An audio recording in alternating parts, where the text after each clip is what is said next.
Hey guys, how you doing tonight? We just got done with a day full of basketball. We did all the guys' games today for the Region 2 5A in Georgia. So it's a fun day. Had a lot of basketball to go through. So we're gonna run through the games with you, kind of tell you what we saw, what we thought, and then we will run through the brackets and update them for you guys so you know what's going on for the rest of the week. After we're done, we'll blog it out, and you guys can see all the highlights from the games today. So we'll go ahead and jump right into those games, starting with our Evans game, Evans versus Houston game. Yeah, this was the number 1 seeded Evans versus the number 4 seeded Houston from the other side of the region, and Houston played like better than a 4 seed. I would say made it very close. Evans came out on top, 60-57, and they were led by Damian Foreman with 21 points. Lovett had 14, and Jacob Buchanan had 9 points, 11 rebounds, 2 blocks. One of them won the game, saved the game, and then he also drew 3 charges. So he was kind of my secret MVP. You know, he did all the dirty work, and I think he was big in their victory. Like I said. Houston was in there close.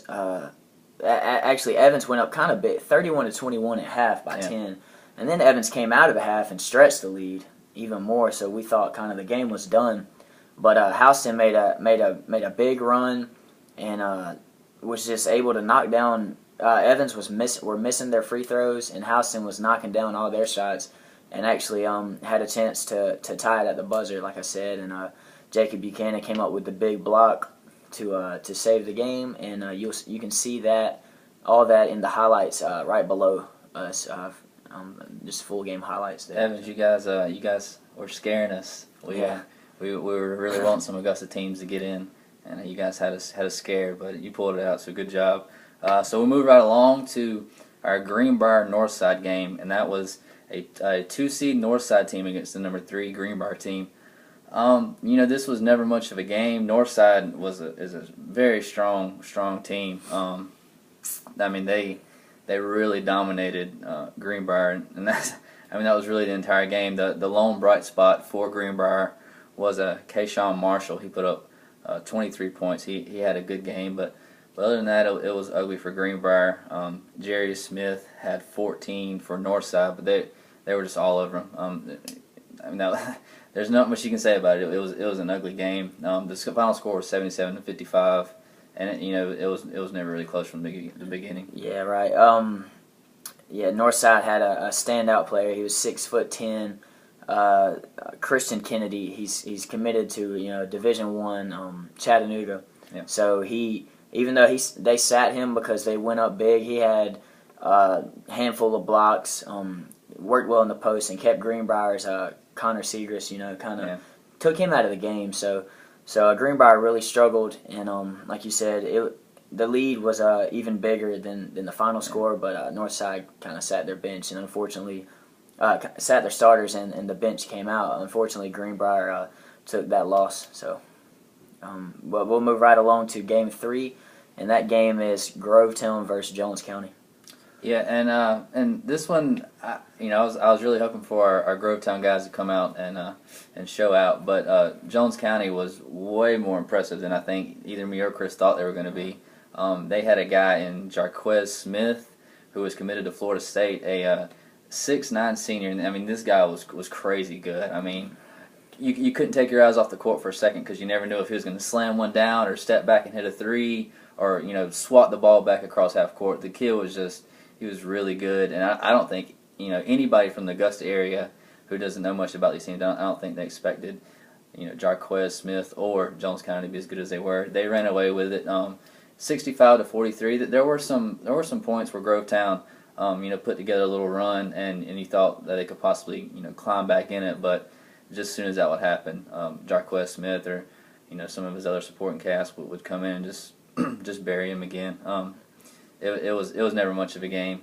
So 65-43, Jones County. Smith had I think like 9 blocks that we counted. And we actually have all those all on YouTube and everything. So I know you guys are really wanting the Grovetown stuff, but if you want to see a good player, get on there and check those out. All right, so we'll give props to Jones County there. And also, and Lee Hodge had 17 for Grovetown, so he had a good game. Right, he played very well. So, and game 4, our final game of the night that we just left was Lakeside versus Warner Robins. This is Lakeside being the 4 seed and Warner Robins being the 1st seed, and it ended 61-57. Warner Robins took the game, but the game was close the whole way. And I was very impressed by Lakeside. They played very well down low. They outplayed Warner Robins down low. They out-rebounded them.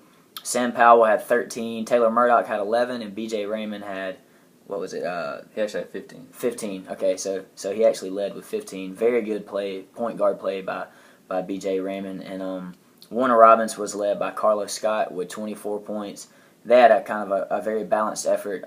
Besides him, they had a good many players, around the 8-9 mark. So they're a balanced team, and it was also close, like I said, the whole way. And Lakeside even had a chance, kind of to take the lead towards the end of the game, but they failed to take advantage. I talked to a couple Jones County coaches during the game, and I mean they were completely shocked. I mean they thought Warner Robins was going to roll all over Lakeside, and Lakeside came out and just they were shocking everybody. Including us. Right. It was kind of funny. Out of our 4 games tonight, the best games were the 1 seeds versus against the 4 seeds. The 2 and 3 seeds were blowout games. So It was kind of an interesting day. So Lakeside played with a lot of pride, and I'll give them props. They could have knocked off the number 1 seed if they would have just hit a couple shots that didn't fall for them. But they were not far from being as good as Warner Robins or even like we said, winning that game. So. That's how today wound up, with Evans being the lone team from Augusta to make it through to the 2nd round, and the semifinal round is going to be held Friday for both the guys and the girls. You want to tell them a little bit about that day? Yeah, sure. And also, the cool thing about this, all the teams that won they're already automatically going to the state tournament. Right. So basically, right now they're playing for a region championship and for seeding. So both Evans teams. Congratulations, you guys are going to go to state. That's awesome for the other Augusta teams. Good year. Get back there next year.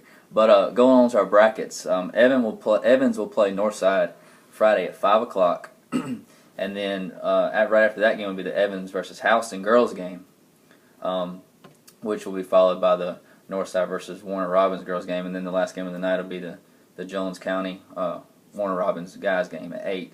So both Evans guys and girls, they'll be playing back-to-back on Friday. And, of course, we'll be there keeping you guys updated on everything going on. Yeah, so we look forward to Friday.